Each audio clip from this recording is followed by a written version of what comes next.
படித்த வேலைவாய்ப்பற்ற இளைஞர்களிடமிருந்து உதவித்தொகை பெற விண்ணப்பங்கள் வரவேற்கப்படுகிறது என மாவட்ட ஆட்சியர் அருள்ராஜ் தகவல். செங்கல்பட்டு மாவட்ட வேலைவாய்ப்பு மற்றும் தொழில்நெறி வழிகாட்டு மையத்தில் ஜூலை 1ஆம் தேதி தொடங்கும் காலாண்டிற்கு படித்த வேலைவாய்ப்பற்ற இளைஞர்களிடமிருந்து வேலைவாய்ப்பற்றோர் உதவித்தொகை திட்டத்தின் கீழ் பயன்பெறுவதற்கான விண்ணப்பங்கள் வரவேற்கப்படுகிறது.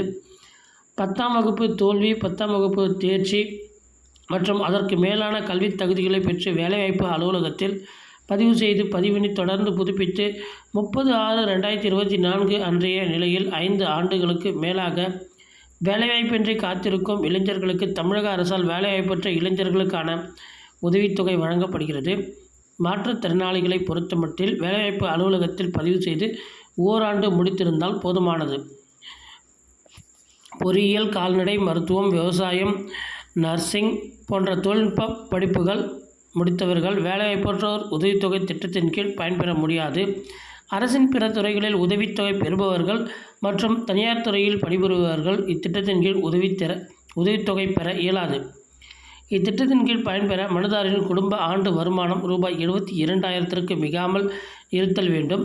உதவித்தொகையினை பெறுவதற்கு தாழ்த்தப்பட்ட மற்றும் பழங்குடியின மனுதாரர்கள் 30/6/2024 அன்றைய நிலையில் 45 வயதிற்குள்ளும், இதர இனத்தைச் சார்ந்தவர்கள் 40 வயதிற்குள்ளும் இருத்தல் வேண்டும். மாற்றுத்திறனாளி பயனாளிகளுக்கு வயது வரம்பு மற்றும் ஆண்டு வருமானத்தில் வரம்பு ஏதுமில்லை.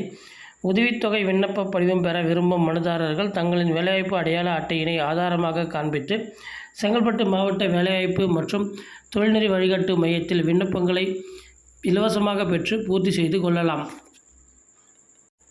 பூர்த்தி செய்யப்பட்ட விண்ணப்பங்களை மனுதாரர்கள் 2024 செப்டம்பர் மாதம் 10ஆம் தேதிக்குள்ளாக அனைத்து வேலை நாட்களிலும் மாவட்ட வேலைவாய்ப்பு மற்றும் தொழில்நெறி வழிகாட்டும் மையத்தில் வேலைவாய்ப்பற்றோர் உதவித்தொகை திட்டப்பிரிவில் அனைத்து அசல் கல்விச் சான்றிதழ்கள், வேலைவாய்ப்பு அலுவலக அடையாள அட்டை மற்றும் தேசியமயமாக்கப்பட்ட வங்கி கணக்கு துவங்கி புத்தகத்துடன் நேரில் ஆஜராகி சமர்ப்பிக்கலாம் என செங்கல்பட்டு மாவட்ட ஆட்சியர் அருள்ராஜ் தெரிவித்துள்ளார்.